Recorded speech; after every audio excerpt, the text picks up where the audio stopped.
Discover the essential concepts and principles in the field of environmental health prevention. Let's explore how we can make a significant impact on our environment and health.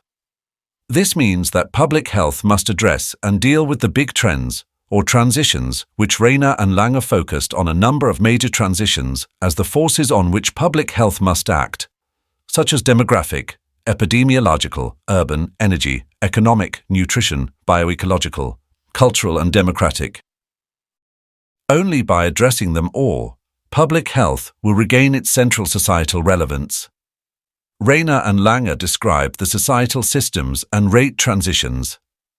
The system transition cannot be seen or understood in isolation, and the totality and complexity should not be seen as a challenge, but as an opportunity to take public health action that contributes to effective improvement of population health. The demographic transition is the change from high birth and high death rates to low birth and death rates. However, differences in birth and death rates still exist between developed and developing economies. For example, there is an increasing proportion of the aging population in most of the high-income countries in contrast to high fertility rates and younger population in some low- and middle-income countries. This transition, also in concurrence with epidemiological health transition and overall improvement in public health and technology, has contributed to the stable increase of global population. As a matter of fact, life expectancy has increased across the world, but large differences remain, as you can see in such a picture.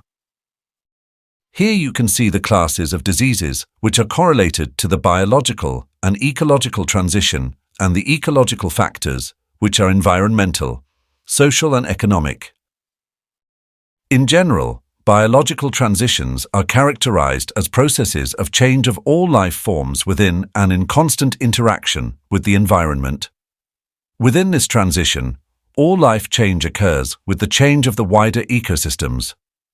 Human population, as any other species on the planet, are in constant contact with their environment, physical, biological and social. Our existence is highly dependent on the presence of many environmental factors. Consider, for example, the beneficial human-bacterial coexistence and the health impact of reducing this symbiotic existence, such as in the case of antimicrobial resistance. Due to many national and international efforts, changes in living conditions, health care and public health efforts, in combination with human and economic development, there has been a global shift from infectious diseases linked to malnutrition and poverty to non-communicable and degenerative diseases. These patterns are changing to the contribution of other transitions, such as demographic, energy, resource, economic and cultural. Before, I pointed out that biological and ecological transition affects the economy.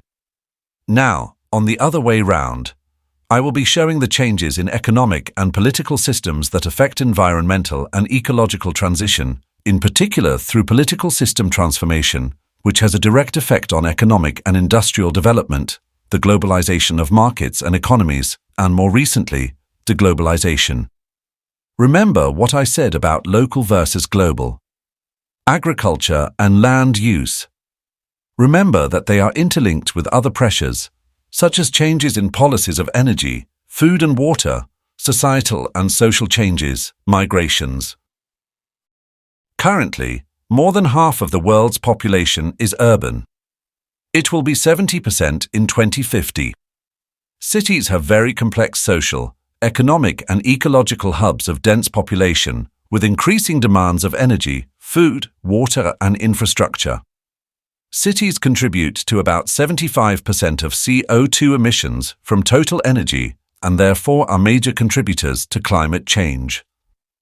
By the way, urbanization and mobility have been significant determinants of COVID-19 pandemic. Rayner and Langer referred to this as the change in ideas and material factors that shape the cultural and democratic shift. Cultural transition is acquired within one generation. It also can be transmitted across generations. The cultural transition happens through different media, which may contribute to an increase in the awareness of ecosystem and climate change. Democratic transition is depicted as a form of governance, for example, forms of health institutions, rights and laws.